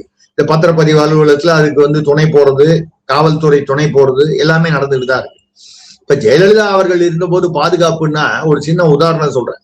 OMR அப்படின்னு சென்னையில இருக்கக்கூடிய அந்த பகுதியில அப்போ ஜெயலலிதா அவர்கள் முதல்வராக இருக்கும் பொழுது ஏதோ ஒரு வருடம், அந்த 2011, 15, 16 அதுக்குள்ள அந்த பீரியட்ல திடீரென்று வடநாட்டு கொள்ளையர்கள் சில பேர் வந்து முகமூடி கொள்ளை போட்டு பட்டப்பகலில் ஒரு தேசியமயமாக்கப்பட்ட ஒரு வங்கியோட கிளையில போய் வந்து துப்பாக்கியை காட்டி எவ்வளவோ கோடி, ஏதோ 2 கோடியோ 3 கோடியோ இருந்த பணத்தை எல்லாம் அள்ளிட்டு வந்துட்டாங்க. அன்று உடனே வந்து காவல்துறையை முடுக்கிவிட்ட ஜெயலலிதா அவர்கள், முதல்வர் அவர்கள், அன்று இரவோ மறுநாள் இரவோ அவர்கள் தாம்பரத்திற்கு அருகே இந்த சேலையூர் தாண்டி எங்கேயோ ஒரு இடத்துல அவர்கள் வந்து ஒரு வீட்டுல வந்து வாடகைக்கு எடுத்திருக்காங்களா, எங்கேயோ வந்து தங்கிட்டு அங்க வந்து படுத்து தூங்கிட்டு இருக்காங்க அப்படின்னு செய்தி வந்ததாகவும், ஜெயலலிதாவிடம் வந்து அவர்களை கைது செய்த போகிறோம் என்று சொன்ன போது, கைது செய்யாதீர்கள், என்கவுண்டர் செய்து விடுங்கள். இது வந்து செவி வழியாக வந்த தகவல். அதாவது ஓரலா வந்து அங்கங்க பேசப்பட்டது, பத்திரிகைகளிலும் அரச புரசலாக வந்து அவங்க உள்ள இருக்கிறவங்க எல்லாரையும் வந்து சுட்டு தள்ளிட்டாங்க, கொன்னுட்டாங்க என்கவுண்டர் என்ற பெயரில். ஆனால் அப்பொழுது வந்து விமர்சனம் வந்தது. இதே திமுக என்ன சொல்லுச்சு, அவன் கொள்ளையன் என்றாலும் வந்து அவர்களை வந்து என்கவுண்டர் செய்தது தவறு, பின்ன இங்க வந்து பாலியல் குற்றங்கள் செய்தவன், கொலை செய்தவன், காரி ஏத்தி கொள்றவன், சென்னையில வந்து KK நகர்ல வந்து முன்னால MLA இருந்தவருடைய பேரன், இந்த பசங்களுக்குள்ள ஏதோ தகராறுனா ஒரு பையனை வந்து காரி ஏத்திட்டு திருப்பியும் ரிவர்ஸ்ல வந்து அவன் ஒரு கால் உயிரோட இருக்க போறானேங்கிறத மறுபடியும் ரிவர்ஸ்ல வந்து ஏத்திருக்கான். இப்படியெல்லாம் இதெல்லாம் நிகழும் போது இதெல்லாம் நீங்க வந்து ஒரு 10 வருஷம் இப்ப என்ன ஆச்சு, சில அமைச்சர்கள் வந்து ஊழல் பண்ணா கூட எங்கேயோ ஒரு இடத்துல போய் ஒரு தடை வாங்கிடுறாங்க. நீதித்துறை வந்து கடைசியில் வந்து இந்திய நாட்டு குடிமக்களுக்கு வந்து புகலிடம் என்பது நீதித்துறை. எல்லா இடத்துலயுமே அரசியல்வாதிகள் சரியில்லை, அதிகாரிகள் சரியில்லை, அப்படி எல்லாம் வரும்போது கடைசியில நீதித்துறை. இன்னைக்கு நீதித்துறையே கெட்டு போச்சு நம்ம சொல்ல விரும்பல. நீதித்துறையிலும் கட்சி சார்பாக எப்பொழுது வந்து ஊடுருவல் ஆரம்பித்ததோ அப்பொழுது நீதித்துறையுடைய அந்த கண்ணியம் வந்து குறைய ஆரம்பித்து விட்டது. நேர்மையான எத்தனையோ நீதிபதிகள் இருக்கிறார்கள், அதனாலதான் இன்னைக்கு வந்து இவ்வளவாவது வந்து பிழைத்து இருக்கிறது சமுதாயமும் சட்டமும். அப்போ வந்து அந்த என்கவுண்டரும் போது அதான் எதுக்காக அதை சொல்றேன்னா, அந்த என்கவுண்டர் வேண்டுமென்றே செய்யப்பட்டது என்றால் கூட அதுக்கப்புறம் இந்த வடநாட்டில் இருந்து இந்த பேங்க்ல பட்டப்பகல்ல பூந்து கொள்ளன்னு ஒரு பையே பேசல. பெண்களுக்கு எதிராக ஒரு வன்முறைனா அதுக்கு வந்து ஜெயலலிதா அவர்கள் அந்த பாதுகாப்புக்கு முதலிடம் கொடுத்தார். இன்னைக்கு வேற ஒரு விஜயோட கட்சிக்கு போனாரே செங்கோட்டையன் என்ற ஒரு மாண்புமிகு அதிமுக இருந்து, ஆமா, அவர் மீது அவருடைய மனைவியும் மகளுமே சேர்ந்து ஜெயலலிதா முதல்வராக இருந்த போது சந்தித்து அவர் சில இவங்கதான் சொல்லுவாங்கல்ல, கள்ளக்காதல்னு சொல்லக்கூடாதும்பாங்க, திருமணம் கடந்த உறவு அப்படின்னு திராவிடத்துல சொல்லணும்பாங்க. அந்த வகையில தன்னுடைய உதவியாளருடைய மனைவியுடன் தொடர்பு கொண்டிருக்கிறார். இதனால் எங்களுக்கு குடும்பத்திற்கே அவமானமாக இருக்கிறது, சொன்னா கேட்கல அப்படின்னு போய் கம்ப்ளைண்ட் பண்ண உடனே உடனடியாக மறுநாளைக்கு இதை காரணம் சொல்லாமல் வேற ஏதோ ஒரு ஊழல் ஒரு குற்றச்சாட்டு இருக்குன்னு ஒரு காரணத்தை சொல்லி அவரை பதவியை விட்டு நீக்கினார் ஜெயலலிதா. அதாவது தன்னுடைய இத்தனைக்கு அதுல அவர் ஒரு மூத்த அமைச்சர், ஜெயலலிதாவுடைய ஆட்சியில் அந்த கேபினெட்ல ஒரு மூத்த அமைச்சர். ஆனால் இப்படி ஒரு தவறை செய்கிறார், தொடர்ந்து செய்து வருகிறார் அப்படின்னு அவர் குடும்பமே சொல்லுது. வேற யாரும் எதிர்கட்சியில சொன்னா பரவாயில்ல, குடும்பமே சொல்லுது, அவர் மனைவி மகனே மக்களை சொல்கிறார்கள். அப்போ ஜெயலலிதா இருக்கும் பொழுது இந்த பெண்களுக்கான பாதுகாப்பு இல்ல ஒரு சட்டவிரோதமாக ஒரு கொலை கொள்ளை என்றால் அவர் அதை எவ்வளவு இரும்பு கரங்களுடன் கையாளுவார். எம்ஜிஆர் இருந்த போதும் சரி, அதை விட ஜெயலலிதா இருக்கும் போதும் சரி, அந்த பயம் குற்றவாளிகளுக்கு இருந்தது, குற்றம் செய்ய நினைப்பவர்களுக்கு இருந்தது. இப்போ குற்றம் செய்பவர்கள் எல்லாமே ஆளுங்கட்சியை ஒட்டித்தான் இருக்கிறார்கள், அவர்களுடைய ஆதரவில் இருக்கிறார்கள், ஆளுங்கட்சிக்குள்ளேயே இருக்கிறார்கள் அல்லது அவர்களுடைய சார்பில் இருக்கிறார்கள் என்பது அவங்க அப்ப நடுவுல மற்ற குற்றவாளிகள், கட்சி சாராத குற்றவாளிகளுக்கு என்ன பயம் வரும்? இஞ்சி போனா என்ன, இந்த கட்சியில இருந்து யாரையாவது பிடிச்சி நம்ம ஒரு பெயில வாங்கிட்டு வெளியில வந்துட்டோம்னா அப்புறம் பாத்துக்கலாம். இப்படிப்பட்ட ஒரு சூழ்நிலையில தான் தமிழகம் இன்று இருக்கிறது. ஆனால் பிரதமர் மோடி ஒரு பெருந்தகை. அதான் எனக்கு ஆச்சரியம் என்னன்னா, அவர் குஜராத் முதல்வராக இருக்கும்போது 2011 5 நிமிட அப்பாயின்மெண்ட்டுக்காக எனக்கு கொடுத்தாங்க, 5-7 நிமிஷம்னு. ஆனா அவரா கிட்டத்தட்ட 1.25 மணி நேரம் பேசிட்டு இருந்தார். என்கிட்ட ஹிந்திலேயா ஆங்கிலத்திலேயான்னு கேட்டாரு முதல்ல நுழைஞ்ச உடனே. நான் சொன்னேன், நான் ஹிந்தி பேசிடுவேன், ஆனா அது உங்களுக்கு எவ்வளவு புரியும்னு எனக்கு தெரியாது, ஆங்கிலம்னா பரவாயில்ல. அவர் ஆங்கிலத்திலேயே முழுசா பேசினார் 1.25 மணி நேரம். என்னன்னா ஒரு விஷயமும் எவ்வளவு தூரம் அவர் அதாவது நாம இந்தோனேஷியால 18 வருஷம் இருக்கும்போது இந்தோனேஷியால ஏன் எலக்ட்ரிசிட்டி எப்படி இருக்கு, விவசாயம் எப்படி இருக்கு, நீங்க ஒரு கௌரவ ஆலோசகராக இருந்திருக்கீங்கன்னா ஓரளவுக்கு தொழில்துறையில எல்லாம் தெரிஞ்சிருக்கணுமே, அது ஏன் எப்படி? நான் சொன்னேன், அங்க மின்வெட்டே கிடையாது. உடனே சொல்றாரு, அங்க ஏன் இத்தனைக்கு அது தீவுகளாச்சே, பல தீவுகளாச்சே, இந்த தீவுகள்ல மின்வெட்டு இல்லாம மெயின்டைன் பண்றதுங்கிறது ஒரு ரொம்ப கஷ்டமாச்சே, அது ஏன் அப்படி இருக்கு அப்படிங்கறத பத்தி ஒரு நோட் ஒண்ணு கொடுக்க முடியுமா? சரி கொடுக்குறேன்னு சொல்லிட்டு நான் ஒரு 6 பக்கத்துல எனக்கு தெரிந்தது, நான் அங்க அறிந்தது அதெல்லாம் போட்டு அனுப்பிச்சேன். உடனே அதை குஜராத் பவர் கார்பரேஷன் எம்டி அனுப்பிச்சு எனக்கு ஒரு காப்பி போட்டு ஏதாவது கிளாரிபிகேஷன் வேணும்னா நீங்க அவருக்கு கொடுங்க. Very good, very good. அதாவது ஒருவர் வந்தாரானால் அவர் யார் என்று எடை போட்டு அவரிடமிருந்து என்ன தகவல் வருகிறது, அந்த தகவல் செய்தி இதெல்லாம் நம் நாட்டு குஜராத் என்ற அன்னைக்கு அந்த மாநிலத்துக்கு தலைவராக இருந்தார். பின்னாளில் அப்ப பேசும்போதே நான் சொன்னேன், ஒரு நாளைக்கு நீங்க பிரதமரா வருவீங்க, நாங்கெல்லாம் எதிர்பார்க்கிறோம் வேண்டி சொன்ன போது இப்ப சொன்னாது ஊப்பர் வாலா காமே, மேல இருக்க இறைவனுடைய அருள் இருந்தால்தான் அது முடியும், அது இறைவனுடைய செயல் என்றார். அதே மாதிரி அவர் நான் அவரை பார்த்துட்டு நான் புகைப்படம் எடுத்துக்காம அப்படி நடந்துட்டேன்.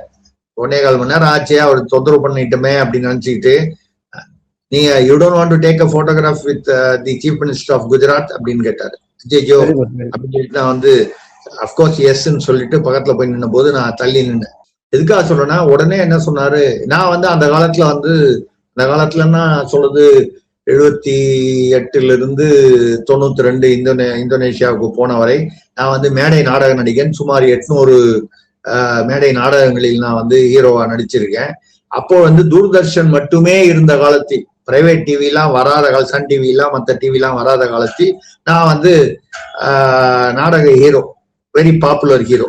ரோட்ல போனா என்ன அடையாளம் கண்டுக்கிற அளவுக்கு அது அப்போ அவர் என்னை பத்தி கேட்கும்போது ப்ரொஃபைல் கேட்டாரு, யார் என்னன்னு சொல்லும்போது இதெல்லாம் சொல்லும்போது, இதுக்கு முன்னால நீ அகமதாபாத் வந்திருக்கியான்னு கேட்டாரு. 2 தடவை வந்திருக்கேன். எதுக்கு வந்தேன்னா, இங்க ஏதோ தமிழ் சங்கம் இருக்கு, நான் அந்த காலத்துல மேடை நாடகத்துல நடிப்பேன் ஹீரோவா, இங்க 2 தடவை ஹீரோவா நடிச்சிருக்கேன். அது எந்த இடத்துல, அகமதாபாத்லன்னு கேட்டார். என் பேர் மறந்து போச்சு, ஏன்னா அது 20 வருஷம் ஆச்சு அவர் பார்க்கும்போது. அதுக்கு முன்னால ஞாபகம் இல்ல, ஏதோ தமிழ் சங்கம் இருந்தது, மணிநகரான்னு கேட்டாரு.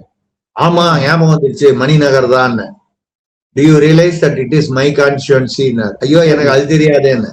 என்னுடைய தொகுதியில வந்து 30 பேர் வந்து தமிழர், 30% வந்து தமிழர்கள் இருக்கிறார்கள் மணிநகர் கான்ஸ்டிடுவன்சில. அப்படின்னும் போது எனக்கு உண்மையிலேயே வந்து ஏதோ ஒரு ஒரு ஒரு ஒரு ஒரு என்ன பூர்வ ஜென்ம இணைப்பு அப்படிங்கிற மாதிரி ஒரு அந்த ஒரு ஈர்ப்புங்கிற மாதிரி இருந்துச்சு.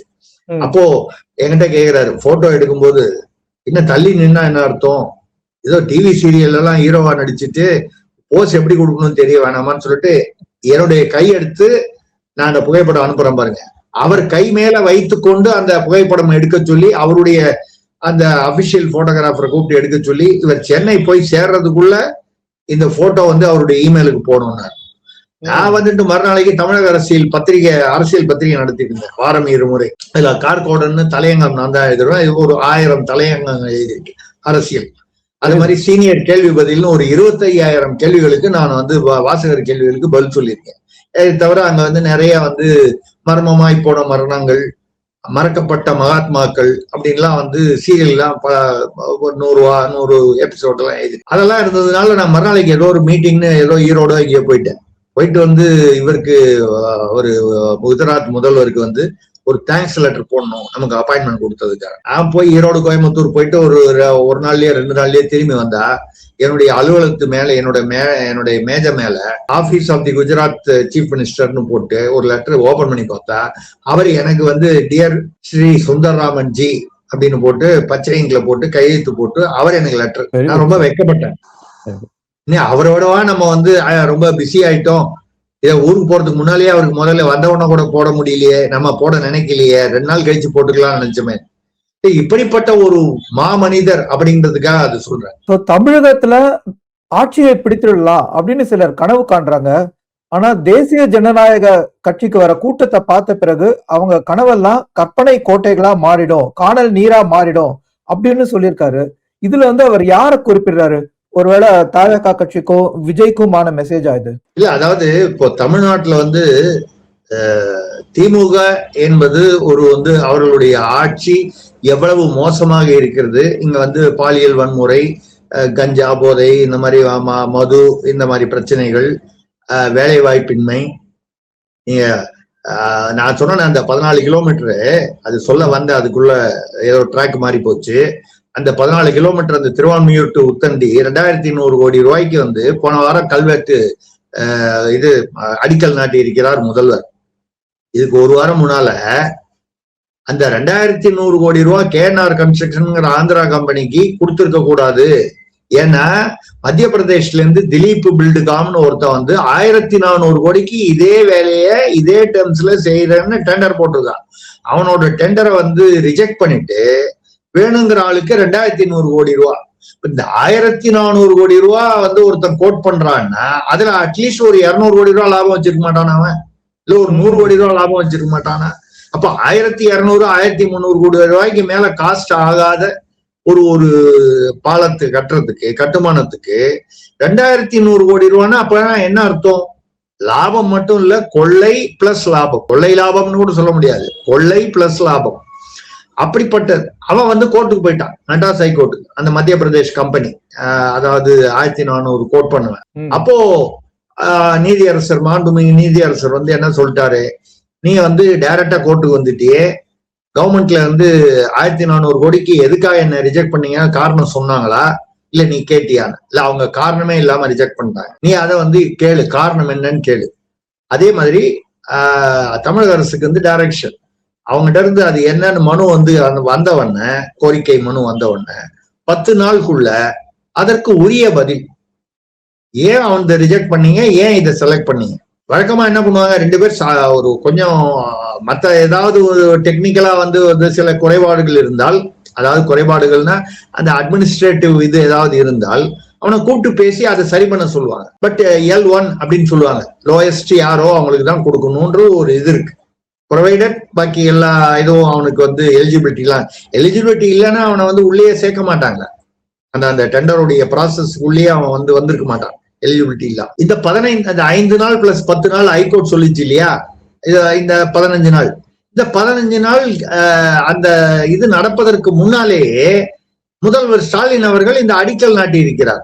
அதுல போட்டிருக்கு 2100 கோடி ரூபாய் செலவில் இந்த திட்டம். அப்படின்னா என்ன அர்த்தம்? ஹைகோர்ட் தடையும் மீறி, எப்படி திருப்பரங்குன்றத்தில் ஹைகோர்ட்டுடைய தடையும் மீறி 144 போட்டு இன்னைக்கு அமைச்சர் ரகுபதியே சிக்கி கொண்டிருக்கிறார். அது ஏன்னா அவர் வாயை வச்சுட்டு சும்மா இல்லாம அவரே சொல்லிட்டாரு, நாங்க தான் இப்படியே இந்துக்கள் வருஷா வருஷம் இந்த தீபத்தூண்ல போய் விளக்கேத்துறன்றது பழக்கமாக்கிடுவாங்க அப்படிங்கிறதுக்காக கோர்ட் உத்தரவு வந்ததுக்கு அப்புறம் 144 இதுக்காக தான் போட்டோம்னு வாயை வச்சுக்கிட்டு ஏதோ வடிவேலு சொல்ற மாதிரி வாண்டனா வண்டியில ஏறிட்டாரு.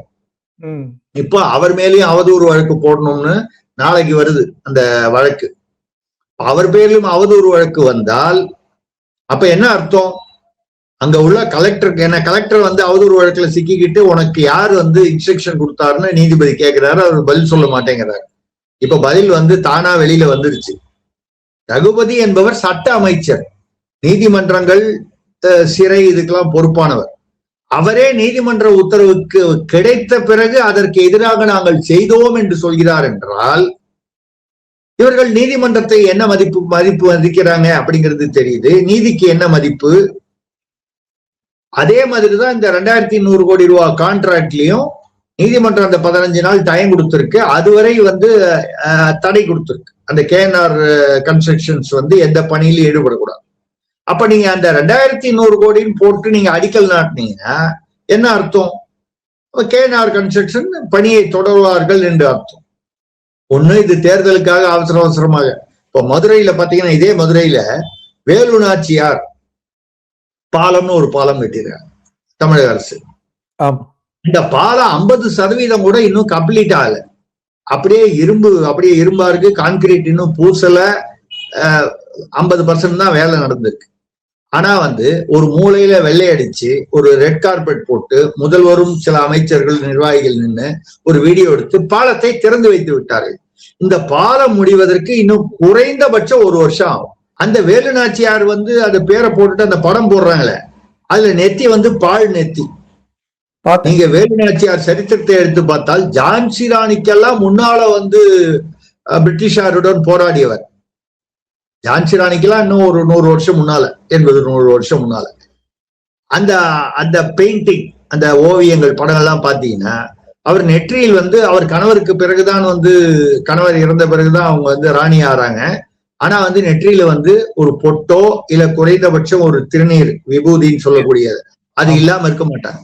இப்படிதானே திருவள்ளுவருக்கு இவங்க காவி எடுத்துட்டு வெள்ளைய போட்டுட்டு நெத்தியில எதுவும் இல்லாம விபூதி கூட இல்லாம இருந்துட்டு கேட்டா அவர் சில பேர் திருவள்ளுவர் கிறிஸ்தவருங்கிறாங்க. ஆமா, கிறிஸ்தவர்னா கடத்த முயற்சி பண்றாங்க. திருவள்ளுவரை கிறிஸ்தவர் என்று காட்டுவதற்கு முயற்சி செய்தார்கள். பிறவி பெருங்கடல்னு சொன்னா கிறிஸ்தவ மதத்தில் ஏது பிறவி பெருங்கடல் நீந்துவர் நீந்தார்னா 7 பிறப்பு பத்தி இருக்கு. முதல்ல எடுத்தவனே முதல் இதுவே கடவுள் வாழ்த்து என்று முதல் அதிகாரமே அதுக்குள்ள திருமால், லட்சுமி, தேவி, இப்படி இந்து கடவுள்கள் பெயர்லாம் குறிப்பிட்டிருக்கு. பல விஷயங்கள் இருக்கு. இது எதுக்காக சொல்றோம்னா, இதே மாதிரிதான் மகாகவி பாரதிக்கும் அந்த அவர் அப்படி ஒரு திலகம் மாறிட்டு இருப்பாரு. அதெல்லாம் இல்லாம அழித்து இந்த வேலு நாச்சியார் விஷயத்துல இப்படி பண்ணாங்க. அதே மாதிரி மதுரையில அழகர் பாலம் என்பது இந்த கல்லழகர் கேள்விப்பட்டிருப்பீங்கன்னு நினைக்கிறேன், வந்திருப்பீங்களா தெரியாது. அழகர் கோயிலில் கல்லழகர், அதாவது விஷ்ணு பெருமாள் அவர் வருடம் கல்லழகர் ஆற்றில் இறங்குவது என்பது மிகப்பெரிய ஒரு வைபவம், ஒரு திருவிழா. அப்ப பாத்தீங்கன்னா அந்த அழகர் கோயில் பகுதியை சேர்ந்தவர்கள் அவன் துபாயில இருந்தாலும் அமெரிக்கால இருந்தாலும் சிங்கப்பூர்ல இருந்தாலும் லீவ் போட்டுட்டு இங்க வந்துருவான் சொந்த ஊருக்கு. அது அவர்களுக்கு ஒரு பெருமை, அவர்களுடைய என்ன. அது விழாவுடைய முக்கியத்துவம்னா, கல்லழகர் என்பவர், அதாவது மகாவிஷ்ணு, குதிரையில உட்கார்ந்துகிட்டு மணலையும் போய் ஆத்துலயும் இறங்கி வைகை நதியில போய் மதுரைக்கு போய், அருகில் இருக்கும் மதுரைக்கு போய், அங்கே தன்னுடைய தங்கையான பார்வதி, சிவன் மாப்பிள்ளை, தங்கச்சி மாப்பிள்ளை, அவர்களுக்கு சீர் எடுத்துக்கொண்டு, திருமணத்திற்காக சீர் எடுத்துக்கொண்டு செல்கிறார். நிலத்திலும் செல்கிறார், அதுக்கப்புறம் ஒரு குறிப்பிட்ட தூரம் வந்து ஆற்றிலும் இறங்கி செல்கிறார். அப்ப ஆற்றில் கள்ளழகர் இறங்குவது என்பது ஒரு மிகப்பெரிய வைபவம். அநேகமாக 1 லட்சம் 2 லட்சம் பேர் கூடுவாங்க வருஷம். இதை வந்து அழகர் பாலம் அப்படின்னு சொல்லி ஒரு அதாவது பேர் வந்து அந்த இந்துக்களுடைய ஓட்டுகள் மட்டும் வேணும். விநாயகர் சதுர்த்திக்கு வந்து வாழ்த்து சொல்ல மாட்டாங்க, வேற ஒரு இந்து பண்டிகைக்கு வாழ்த்து சொல்ல மாட்டாங்க. பொங்கல் கொண்டாடுறேன்னு சொல்லி காமிக்கும் போது அடுப்பையே பத்த வைக்காம வந்து செருப்பை போட்டுக்கிட்டு வந்து கலர்ற மாதிரி காமிப்பாங்க. இந்த பக்கம் வந்து ஒரு பைபிளை வச்சுக்கிட்டு ஒரு அம்மா நிப்பாங்க, அந்த பக்கம் பரதா போட்டுட்டு நிப்பாங்க. ஒரு இந்துவை தவிர வேற எந்த வீட்டில் வந்து சூரியனை கும்பிடுகிறார்கள்? நம்ம வந்து மற்றவர்களை வந்து அவங்க இதை பண்ணணும் பண்ணக்கூடாதுன்னு சொல்லல. கிறிஸ்தவர்களோ இஸ்லாமியர்களோ, அதுவும் குறிப்பாக இஸ்லாமியர்கள் வந்தே மாதரம்னு சொல்ல முடியாதுன்னு சொல்றாங்க. பாரத மாதாவுக்கு ஜேன் சொல்ல முடியாது, நாங்கள் எங்கள் இறைவனான அல்லாவை தவிர வேறு யாரையும் நாங்கள் கும்பிட முடியாதுங்கிறாங்க. அது சரியா தவறா என்ற சர்ச்சையை தாண்டி அவர்கள் அப்படித்தான் நம்பிக்கை வைத்திருக்கிறார்கள். அப்ப அவங்கள கூப்பிட்டு பொங்கல் பண்டிகை, அந்த பொங்கல் பண்டிகையை கொண்டாடுகிறீர்களே, பரவாயில்ல, நீங்க அதை சமத்துவம் என்று சொல்வதானால் யாராவது ஒரு இந்து பெண்ணை கூப்பிட்டு பக்கத்துல நிக்க சொல்லலாமே. போட்டு வச்ச இந்து பெண் என்ற அடையாளத்துடன் இப்ப அந்த அழகர் பாலத்துல வந்து அழகர் பாலம்னு பேர் வச்சுட்டு, அந்த அழகர் என்றாலே அந்த குதிரை மேல் கள்ளழகர், கள்ளழகர்னா விஷ்ணு, மகாவிஷ்ணு, இதுதான் வந்து அடையாளம். அந்த மகாவிஷ்ணுவை எடுத்து விட்டு வெறும் குதிரை படத்தை மட்டும் போட்டாங்க. உடனடியாக இந்து முன்னணி உட்பட்ட பல இந்து இயக்கங்கள் வந்து தங்களுடைய நான் வந்து போராட்டம் பண்ணுவோம்னு சொல்லி இதை அறிவிச்சாங்க. விமர்சனங்கள்லாம் வந்தது. யூடியூப்ல எல்லாம் கூட நான் கூட பேசினேன் அதை பத்தி. வந்த உடனே ஒரு 3-4 நாள் அவசரமா வந்து அந்த கள்ளழகர் அல்லது பெருமாள் படத்தை வந்து அது மேல அந்த வரைஞ்சிட்டாங்க பாலத்துல. அப்போ இந்துக்களுடைய வாக்குகள், ஏன் இவங்களுக்கு என்ன தைரியம்னா, இந்துக்களை சாதி ரீதியாக இந்த பக்கம் வட மாவட்டத்துக்கு போனா இவங்க வன்னியர் வர்சஸ் பறையர்னு ஒரு பிரச்சனை. இங்க தென் மாவட்டங்கள்ல வந்து முக்குளத்தோர் தேவருங்கிற முக்குளத்தோர் வர்சஸ் வந்து அவங்க பல்லர்னு சொல்லக்கூடிய தேவேந்திர குல வேளாளர்கள். அங்க கொங்கு மாவட்டத்துல வெஸ்டர்ன் பெல்ட்ல வந்து கொங்கு வேளாளர் கவுண்டர்னு சொல்லுவோம். அங்க கொங்கு வேளாளர் வர்சஸ் பறையரோ பல்லரோ மத்தவங்க. இப்படி இந்த சாதிகள் ஒருத்தருக்கு ஒருத்தர் சேர விடாம இதுல வந்து அப்பப்போ பிராமண எதிர்ப்பு, பிராமணர்களை வந்து ஒழிக்கணும்னு பேசுறவர் யாருன்னெல்லாம் நமக்கு தெரியும். இந்த ஈரோட்டுக்காரர், அவரை தூக்கி தலையில வச்சுக்கிட்டு அவரால் தான் வந்து தமிழ்நாடே வாழுது, இன்னைக்கு எல்லாரும் வந்து பேண்ட் போட்டிருக்கோன்னா அதுக்கு அவர் தான் காரணம். நான் கன்னடன், தமிழ் வந்து சனியன், தமிழை பேசாத, தமிழால என்ன பிரயோஜனம், வீட்டுல வேலைக்காரியோட இங்கிலீஷ்ல பேசு, பிரிட்டிஷ் மகாராணிக்கு கடிதம் எழுதி எங்களை பிரிட்டிஷ் ராஜ்யத்திலே வச்சுங்க, சுதந்திரம் கொடுக்காதீங்க, சின்னாவுக்கு கடிதம் எழுதி பாகிஸ்தான் போல எங்களுக்கு திராவிடஸ்தான் வேணும்னு சொன்னவர், திருக்குறளை மலம் என்று சொன்னவர், சிலப்பதிகாரத்தை வேசி நூல் என்று சொன்னவர், இவரை போய் தமிழ் தந்தை என்று சொல்கிறீர்கள். சரி, நீங்க சொல்லிட்டு போங்க. அதே ஒரு கோயில் வாசல்லையும் கடவுளை நம்புவோம் காட்டுமராண்டி அயோக்கியன்னு போட்டு அவருடைய சிலையை போட்டு அந்த வாசகங்களை வைக்கிறீங்களே. இறைவன் என்ற நம்பிக்கை உள்ளவர் இந்து மட்டுமல்ல, இந்து மதத்தில் இந்து மத இறைவன் மீது நம்பிக்கை வைத்திருக்கிறார். கிறிஸ்தவர்கள் இயேசு கிறிஸ்து, மேரி மாதா அவர்களை வந்து கும்பிடுகிறார்கள். இஸ்லாமியர்கள் அல்லாவை கும்பிடுகிறார்கள், நபிகள் நாயகத்தை இறை தூதராக வைத்திருக்கிறார். அங்கெல்லாம் போய் கடவுளை நம்புவோம் காட்டுமராண்டி என்று ஈவேரா பெரியார் சிலையை வைப்பதற்கு தைரியம் இருக்கிறதா, துணிச்சல் இருக்கிறதா? இதுதான் இவர்களுடைய சமதர்மம், இதுதான் இவர்களுடைய சமத்துவம். கேட்டா மதசார்பற்றன்னு சொல்லுவாங்க. அந்த வகையில பார்க்க போனால் இதெல்லாம் தாண்டி மோடி என்ற மாமனிதரிடம் உள்ள அந்த ஒரு பெருமை என்னன்னு கேட்டீங்கன்னா, இவ்வளவெல்லாம் பேசியிருக்காருல. மார்ச் 1ஆம் தேதி இன்னைக்கு வந்து முதல்வர் திரு ஸ்டாலின் அவர்களுடைய பிறந்த நாள். தனியாக இதெல்லாம் விட்டுட்டு அது தனியா வந்து அவர் 100 ஆண்டு காலம் ஆயுளுடனும் ஆரோக்கியத்துடனும் வாழ வேண்டும் என்று பிறந்த நாள் வாழ்த்து தெரிவிக்கிறார். பண்பாடு, இதற்கு ஒரு பெருந்தன்மை வேண்டும். நான் இந்து பண்டிகைக்கு வாழ்த்து கூட சொல்ல மாட்டேன்னு பிடிவாதம் முடிச்சு, ஆனால் இந்துவாக இருந்து கொண்டு அவருடைய வீட்டிலேயே முதல்வருடைய மனைவி அவர்கள் எல்லா கோயில்களுக்கும் செல்கிறார், பூஜை செய்கிறார், பரிகாரம் செய்கிறார். அது தவறு என்று சொல்லவில்லை, அவருடைய சுய விருப்பம், அவருடைய உரிமை. அதே மாதிரி ஆசிரியர் வீரமணி திராவிட கழகம் என்று சொல்பவர் எல்லா பெண்களும் வந்து தாலி தான் அவர்களை அடிமைப்படுத்துகிறது அப்படின்னு மேடையில கூப்பிட்டு ஒரு 4 லேடிஸ் ஆளுக்கு 500 ரூபா 1000 ரூபாய் கொடுத்து கூப்பிட்டு வந்து இந்த தாலியை அறுத்து எறிகிற மாதிரி ஒரு நாடகம் நடத்துவார். இங்க நான் இப்போ நான் பேசிக்கிட்டு இருக்கிற என்னுடைய வீட்டுல இருந்து 3வது தெருவுல தான் அவர் இருக்காரு. வாக்கிங் போகும்போது நான் சில சமயங்கள்ல பாக்குறது உண்டு. அவருடைய மனைவியும் வந்து சமயத்துல வாக்கிங் வருவாங்க. தொங்க தொங்க தாலி கட்டி கொண்டிருக்கிறார். அவர் 100 ஆண்டு காலம் அப்படியே சுமங்கலியாக இருக்க வேண்டும். நம்ம அதை பத்தி ஒன்றும் சொல்லல. ஆனா ஊருக்கு மட்டும்தான் உபதேசம். தாலி என்பது பெண்ணை அடிமைப்படுத்துவதுன்னு சொல்லி மத்தவங்களெல்லாம் தாலியா இருக்கணும்னு சொல்றவரு தன்னுடைய மனைவிக்கு என்ன சொல்கிறார்? அவருடைய மகனுக்கு வந்து இந்த மந்திரம், சமஸ்கிருத மந்திரம் எல்லாம் அதெல்லாம் ஆபாசம், அது மோசம் அப்படின்லாம் முதல்வர் கூட பேசியிருக்காரு. வீரமணி நிறைய பேசியிருக்காரு. அவருடைய வீரமணி அவர்களுடைய மகனுக்கு மணக்குளத்து விநாயகர் அப்படின்னு சொல்லி பாண்டிச்சேரியில புதுவையில ஒரு கோயில் இருக்கு, புகழ்பெற்ற கோயில்.